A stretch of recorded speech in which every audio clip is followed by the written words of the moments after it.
plate, that's what this is right here. What I do is I take a chunk of wood, and you see that square. I can turn it around faster than I can bandsaw it, okay? That's just me, because my bandsaw blade always breaks. Plus, I didn't have a bandsaw when I started. Okay. My compass is not a compass. You don't have to buy all these fancy tools. My compass is a 1x3 board with a nail drove in one side and a hole in the other, and that's how I make a pencil mark. And that's how I get that pencil mark on that. Okay? See the pencil mark? There's my nail. The way I center it up is, I'm cheap too, okay? I took a welding knife. I drilled a hole through a block of wood. I turned it on my lathe. I took my calipers and measured here, so it goes in there. I dropped my welding rod right there. I put it in my hole there, and she's centered. Real fast, easy, get done. I didn't have to buy it. It's just this simple stuff like that. Let me get started turning. I'm just kind of, if you be patient with me with the lathe, this is like a Cadillac. Okay? I have two power, I'm possessed, okay? I have two Powermatics. I have one Delta, I have two jet lathes, and I have a Ricon. Okay, and I have a good wife. But I was kind to my wife. I added another 40 feet to my shop so she'd have less grass to mow. So it's all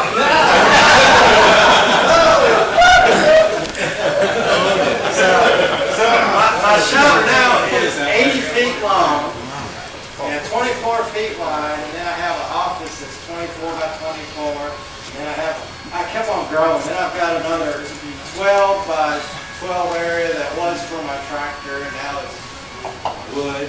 Then I got another 30 by 12, and that was for my tractor. It's wood.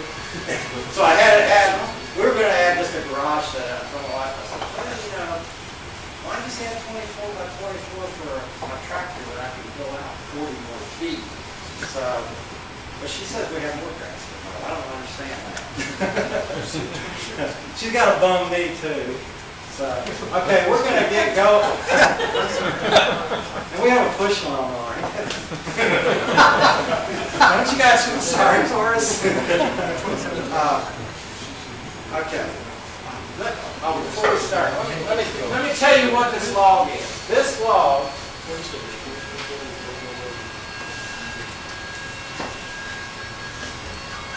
does everybody know what the pith is? The pith of the wood is the center of the wood. Not all logs' pith are in the center of the wood. Okay? Some piths are way out here. What I try to do when I make my full-size hats, I try to get away from the pith. Okay?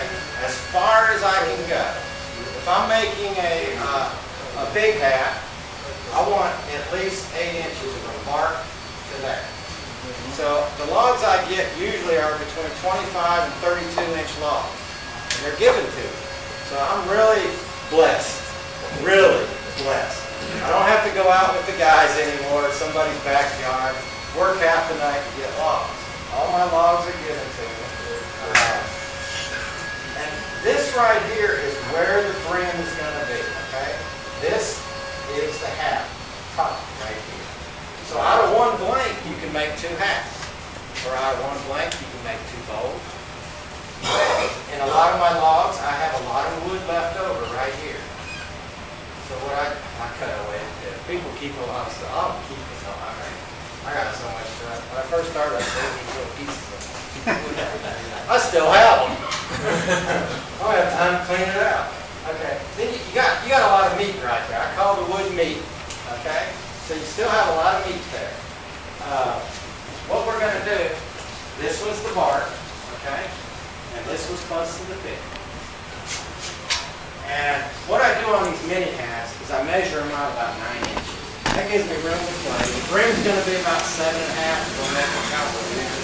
If I'm going to make a little derby or a little top hat, I make it about 6 inches, something like that. So we're going to guys just bear with me with this lathe because I'm not used to working with such a good one. My poor, my local power has a poor old lathe now. I've had it 3 years. It's a poor lathe. And we're going to get a lot of shavings over this way, and then I'm going to get some shavings over that way. On my Powermatic, I go as fast as it'll go till it starts walking. Now this log was kind of not random.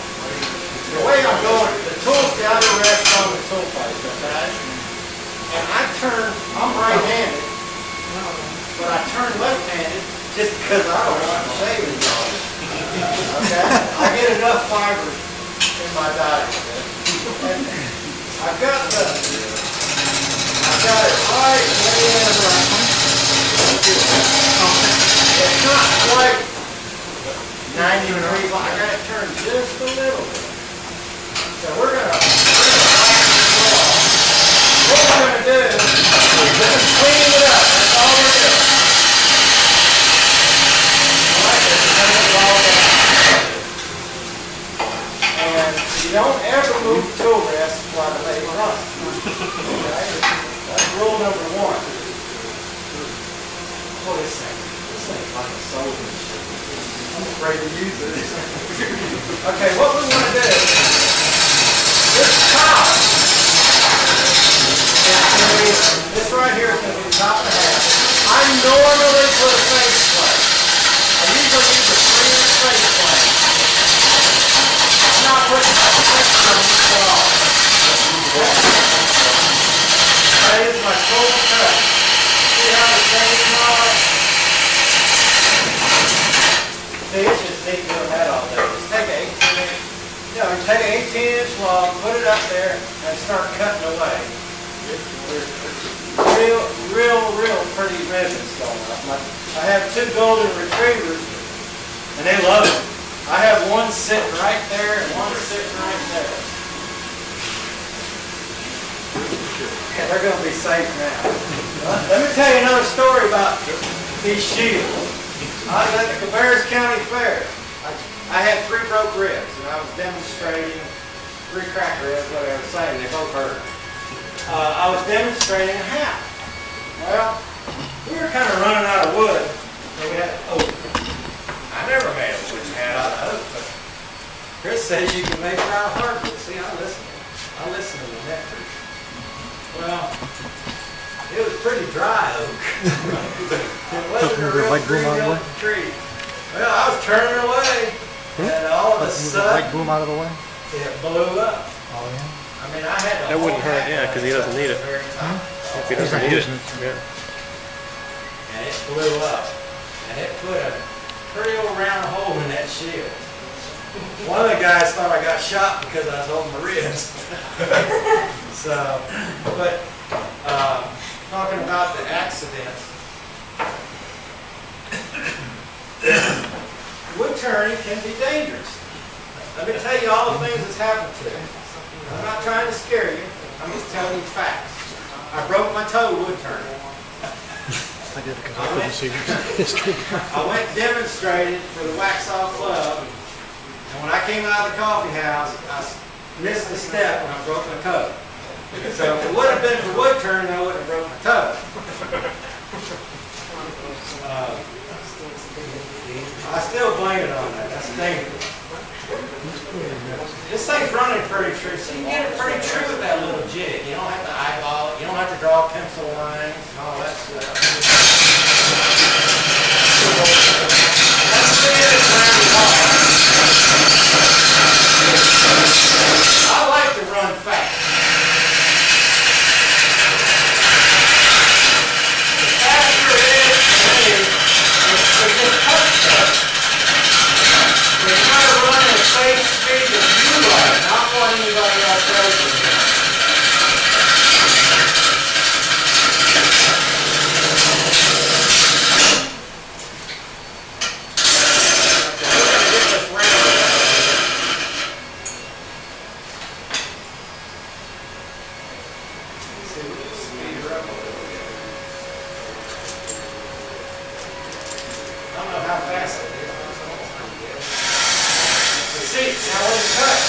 See, there's no pressure at all. None whatsoever. I don't even have to hold it with my right hand. Just as long as that tool sits there. And you have to have a sharp tool. You've got to have a sharp tool. If you don't have a sharp tool, you will get frustrated. I just learned the other day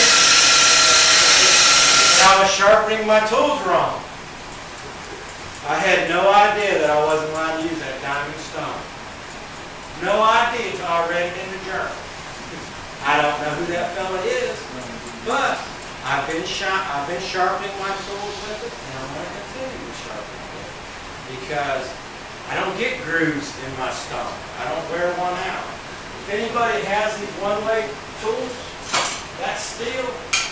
I'm not a chemist or a machinist or anything else.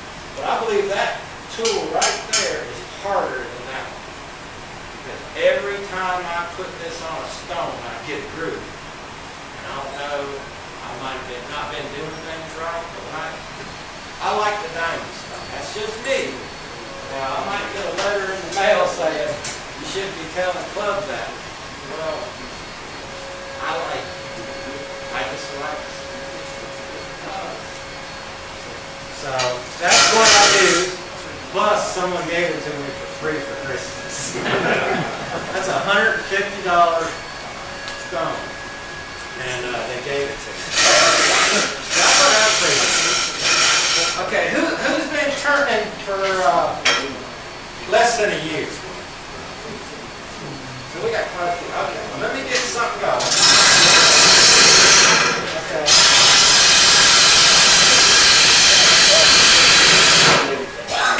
Like I said, I'm not a finesse turner. I want to get rid of wood.